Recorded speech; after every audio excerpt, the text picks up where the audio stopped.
and grant amnesty to illegals. Now, here's a guy, according to the Washington Post, that doesn't leave the family quarters of the White House until after 10 o'clock because he's too busy in his bedroom, eating cheeseburgers all night, watching cable news,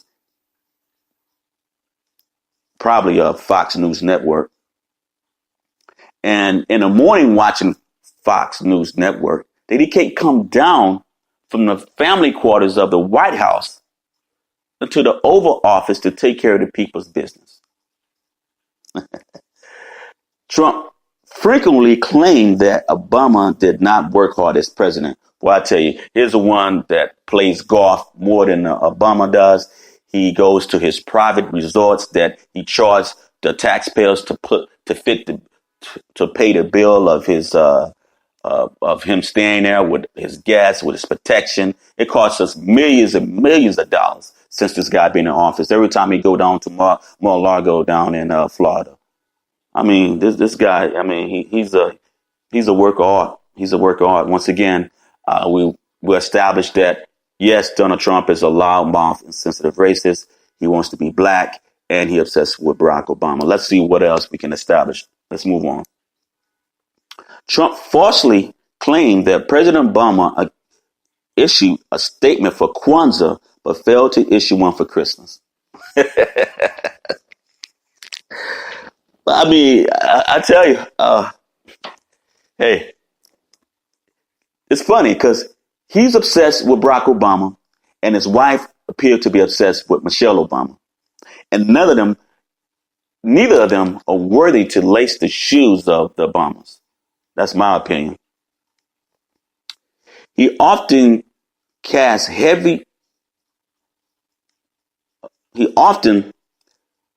described the black community as war zones. In the 2016 debate with Hillary Clinton, Trump said our inner cities, African American and Hispanics, are living in hell because it's so dangerous. They can't walk down the street. They may get shot.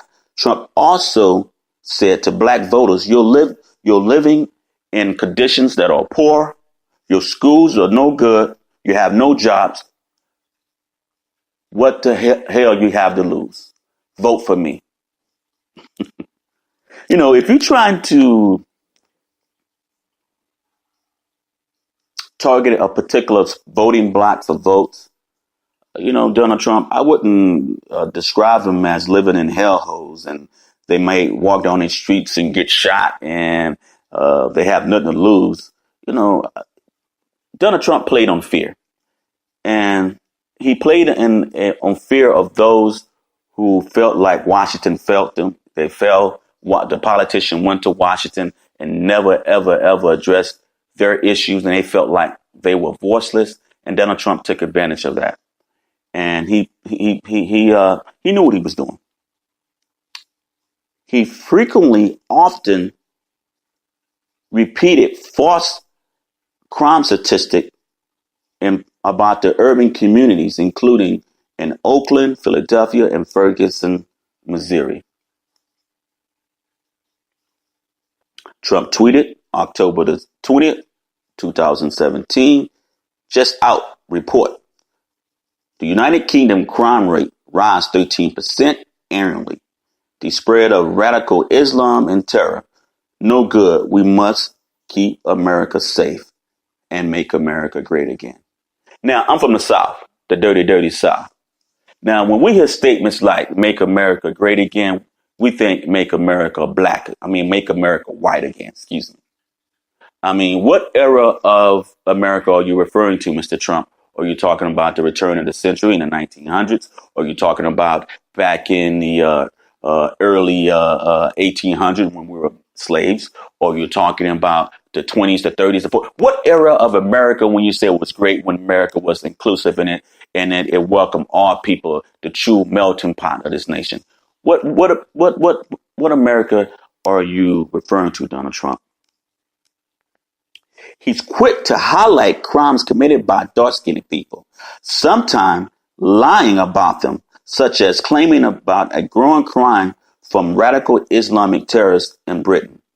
He's very slow to demigrate hate crimes committed by whites against dark-skinned people, such as the killing of an Indian man in Kansas last year.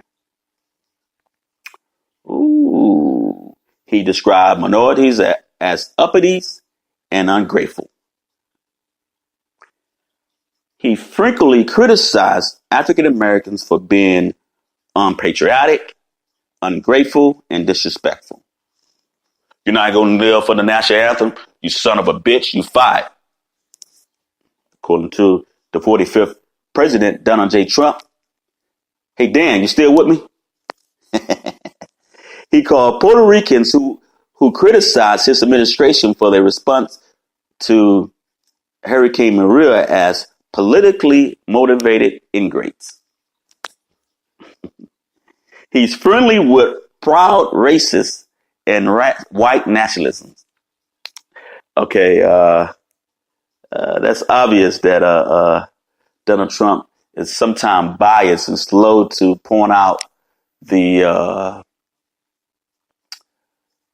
crimes that are committed against people of color from people of white descent. He retweets white nationalism without apologizing. He calls some who march along white separatists in Charlottesville, Virginia last August as very fine people. Y'all remember that? They're holding a Nazi flag, yelling racial slurs, Jew this, nigger this, wetback this, but they were fine people. After David Duke, a former leader of the KKK, endorsed him, Trump refused to disavow Duke even when he was asked directly on television. Y'all remember that? During the Republican campaign? You know, Donald Trump said, David Duke. I never heard of no David Duke. I can't say nothing against someone I don't know. Trump hired Steve Bannon as his campaign head, and later White House chief of staff. White House chief strategist. Under Bannon's leadership, the website Breitbart made white nationalism the central theme. It featured a section, for example, Black crime, that highlighted black crimes against whites. Well, I tell you, once again, we're establishing that Donald Trump is a loudmouth, insensitive racist. He wants to be black, and him and his wife are obsessed with the Obamas. Donald Trump endorsed the campaign of Roy Moore, the Alabama senator candidate, who spoke positive about rape, about slavery, and who called for African-American Muslim congressmen to not be seated because of his religious belief. Now, y'all know who Roy Moore is. Sometimes you feel like a nut and sometimes you don't. Roy Moore is a nut all the time, and Donald Trump is a nut. So don't surprise me that they will join at the hip. Okay, Donald Trump party and praised Joe Arpaio, the Arizona sheriff who was sanctioned for radically profiling Latinos for keeping immigrants in brutal prisons and brutal conditions. He disrespected Native Americans.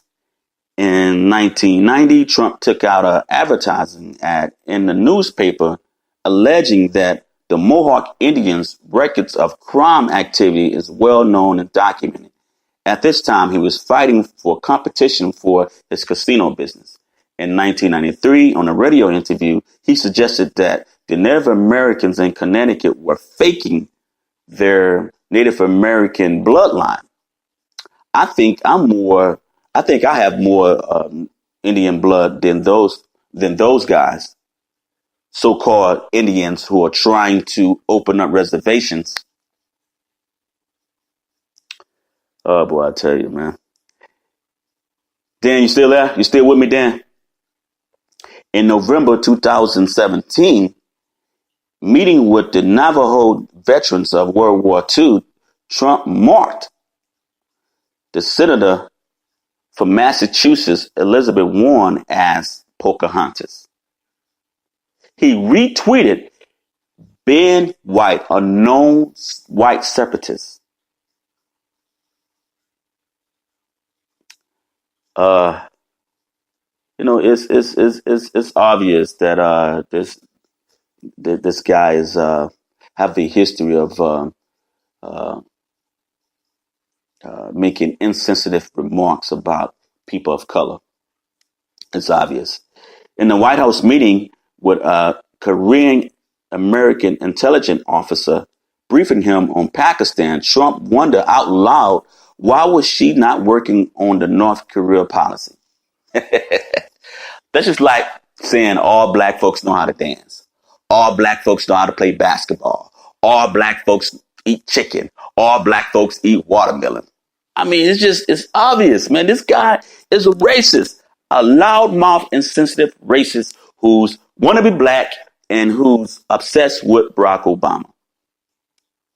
Trump once referred to a Hispanic Miss Universe as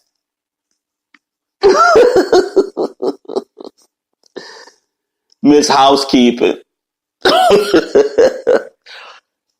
Oh, man. So Donald Trump referred to the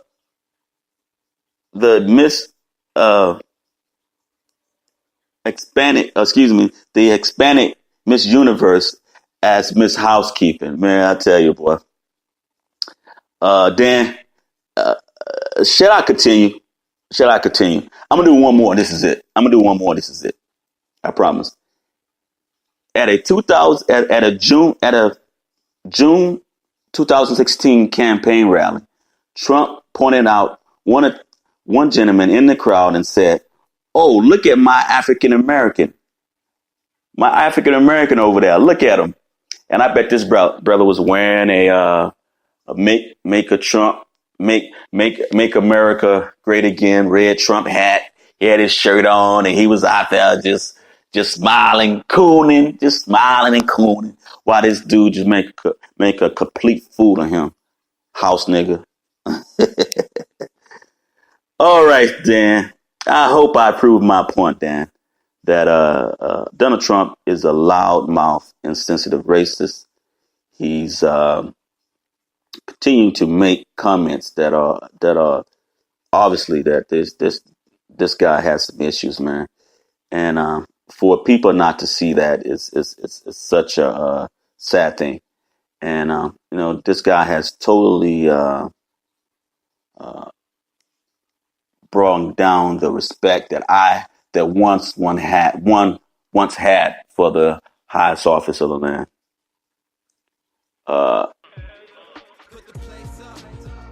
So Dan, I hope I proved my point. And please leave your comments down below. And please continue to send your emails and I will respond to them accordingly. You can reach me at Jay Williams, that's JayWilliams 061974 at yahoo.com. I received another email that I want to read, and it's from Donna M. from Galveston, Texas, fellow Texan. She reads, Jay, I really enjoyed your podcast you did on homelessness in the black community. It really struck a chord with me. My daughters and I were homeless after the brutal murder of my husband. Now, I was a housewife and I didn't work, so we lived from family members to friends and sometimes sleeping in our vehicle. This lasted for 9 months until I was able to find employment and save money by working 2 jobs and we were able to